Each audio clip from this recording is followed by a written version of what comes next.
Okay, so let's talk about how your father got into this business many years ago. My father got into the business because growing up in Haverhill, there was a funeral home down the street from where he lived. They went there for his great-grandmother's funeral. The funeral director happened to mention that he needed somebody to wash cars and clean the funeral home, and his mother, my grandmother, volunteered him and started at the funeral home, cleaning cars, cleaning the funeral home after funerals, things like that, and just progressed. As he got older, started to work funerals, go to hospitals, go to nursing homes, and liked it. Then as he got college age, kind of thought this is what he wanted to do, got married, took some time away, but then ultimately came back to it, got licensed, And then I know that you have spent some time here in Marlborough. What has it been like for you being here in Marlborough and becoming a part of the community? Marlborough's been great for me.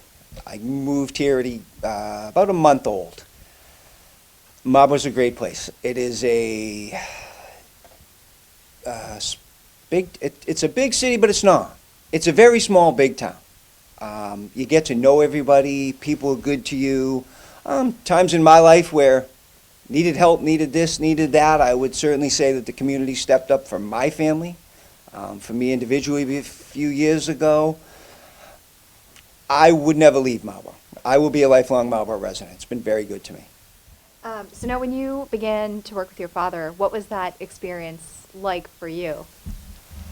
When I first started at 15, it was a way to take my father's money.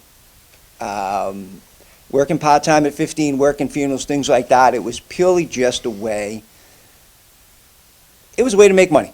I needed it. He was willing to give it to me, so I did it. It was really when I got to be the end of high school, into the beginning of college, that I started to kind of realize that it was pretty special to be able to work with my father. But even at that time, didn't fully appreciate it.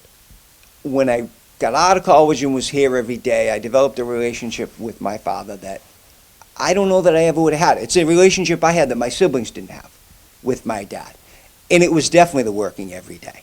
I have people tell me all the time, you're just like your father. You look like your father. You act like your father. You're just like your father. That means a lot to me. Like it was really a good thing for me to be able to work with my dad. And now, kind of moving around a little bit here, I know right before you started working for your father, you went to college at Assumption. Can you tell me about how those college days helped you prepare? I think the main way they help me prepare is they really helped me grow up. As an 18-year-old kid, I don't think you're really ready to be in this business full-time.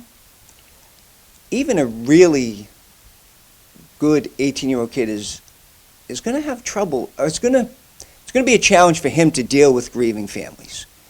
You're not ready at 18. I think the main reason my father really encouraged me to go to Assumption, get a 4-year degree, was to really grow up, to develop, mentally, emotionally, so that when you're doing this every day, you kind of have the ability to know how to deal with families at a really tough time of their life.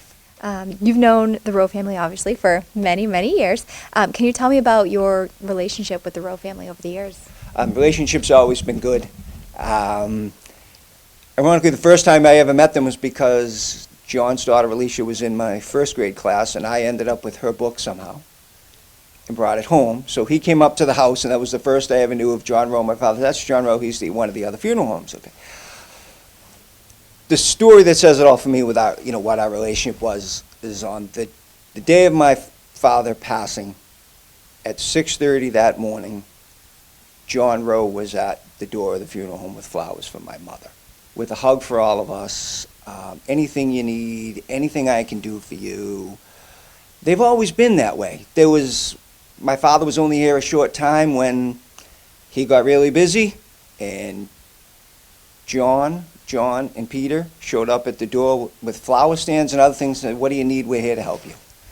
I know you're busy. If you need anything from us, anything we can do. It's always been a good relationship. Saw them in church most every Sunday of my life.